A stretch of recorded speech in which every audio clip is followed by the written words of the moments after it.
फ़लस्तीन, गज़ा और कश्मीर, जहाँ पर आज कत्ल गारत का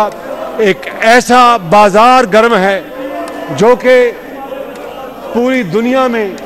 देखती आंखें और सुनते कानों ने पहले कभी नहीं देखा था। इतने दिलखराश वाक़यात सामने आए। एक सहाफ़ी कभी अपनी बीवी की तदवीन करता है, कोई अपने भाई की तदवीन करता है, कोई 4 साला बेटे की तदवीन करता है, कोई 2 दिन की बच्ची की तदवीन करता है और उसके बाद वो अपना मुकदमा अल्लाह पे छोड़ते हैं। इस वक्त जनाब स्पीकर, इसराइल की बदतरीन बमबारी, जुल्म व तशद्दुद की इंतहा कर दी गई है और दुनिया का कोई इदारा उनको इस बदतरीन जुल्म व सितम और कत्ल गारत से रोक नहीं सका। ये एक मकामे इबरत भी है और मकामे अफसोस भी है और आलमी बरादरी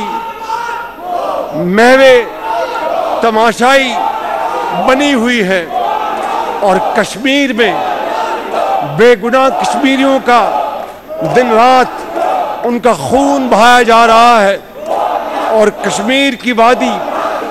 उनके खून से सुर्ख हो चुकी है और आलमी बरादरी इस पर उनके लब सिले हुए हैं। आइए आज हम इकट्ठे हो जाएं, ये शोर शऊर में दब जाए, तहम्मुल और बर्दाश्त में दब जाए। आए हम आज एक सब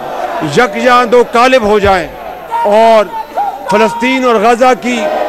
जो बदतरीन, जो वहाँ पर जुल्म ढाए जा रहे हैं, कश्मीर में जो बदतरीन जुल्म ढाए जा रहे हैं, उनके ऊपर पाकिस्तान न सिर्फ अपना असूली मौक़िफ़ लेके आए बल्कि ये ऐवान आज एक करारदाद पास करे शदीद मज़म्मत की और कश्मीरियों और फ़लस्तीनियों की, उनके हकूक़ की, उनकी आज़ादी की, कि उसके बग़ैर आज का ये ऐवान की ये कार्रवाई नामुकम्मल रहेगी।